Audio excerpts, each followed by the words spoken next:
एक मिनट, ये राहुल गांधी नहीं है, ये एक चाय वाला है जिसने सम्मान किया है उत्तर परिवार को, उसको बोलना पड़ेगा। भैया मैं बोल लूं?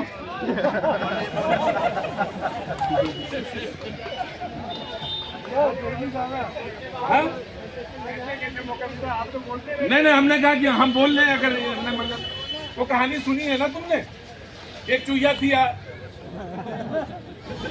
फिर उसको उन्होंने किया, फिर ये बनाया, चुपचाप नहीं याद आ गया ना, होशियार आदमी हो। हाँ, डिबेट के नियम है कुछ, यकीनन इस डिबेट का एक उसूल है, डिबेट में चाहे कोई हो, चाहे ऑटो हो, चाहे यूनिवर्सिटी में प्रोफेसर हो, बोलने का अधिकार सबको, बराबर का सबको। कहाँ जाना हुआ भैया? राजस्थान से, मैं समझ गया ना, राजस्थान से आया, तो बड़ा जबरदस्त पहने, ये क्या मैंने है? दांत है, काहे का? ऊंट का। अच्छा, ये ऊंट का दांत पहनने से क्या होता है? कुछ नहीं होता, बस ऐसे। अच्छा, पहन डिजाइन में ऊंट का दांत तांत्रिक है। थोड़ा मुझे मालूम है गर्मी बहुत ज्यादा है, और जब बातचीत नहीं करेंगे तो बातचीत चलेगी नहीं आगे। जी, मैं कह रहा था कि बोलने का अधिकार सबको है, बराबर का, चाहे आप ऑटो चलाते हो, चाहे यूनिवर्सिटी में प्रोफेसर, और संविधान की बात, लेकिन आप असल में नहीं करते।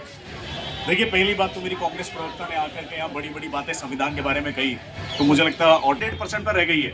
1.1 मैं डेटा की बात कर रहा हूँ मैडम, आप पढ़ी लिखी प्रोफेसर की तरह बात करें तो वही बता रहा हूँ। ग्रामीण क्षेत्रों में अगर आप चले जाएंगे तो 2-2.5% के आसपास की गरीबी रहेगी, आज पर डेटा ही बता रहा हूँ।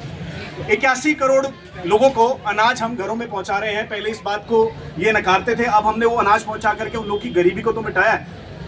अब उस बात को ये कभी मानेंगे नहीं। मैं कांग्रेस की प्रवक्ता से सिर्फ इतना कहना चाहूंगा कि आप अपने आंखों के सामने से पट्टी हटाएं, थोड़ी सी पॉजिटिविटी लाएं। अगर बर्फ में खेलते हैं और आप हमसे आके कहते हैं कि भाजपा ने किया है क्या, मतलब मुझे लगता है कांग्रेस को शर्म आनी चाहिए ये कहते हुए भाजपा पर आरोप लगाते हैं। आज ईज ऑफ डूइंग वर्क तो समझ गया ना पूरा, क्या मतलब है ईज ऑफ डूइंग वर्क? एक सीट बता। अरे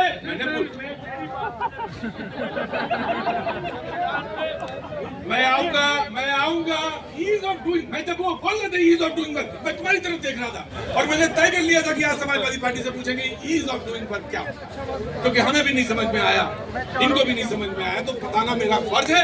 तुमसे पूछा था इसलिए क्योंकि तुम हमारे यूनिवर्सिटी के जूनियर हो और फटाफट बता दोगे और फिर मैं तुम्हारे ऊपर तुम्हारी बात करा।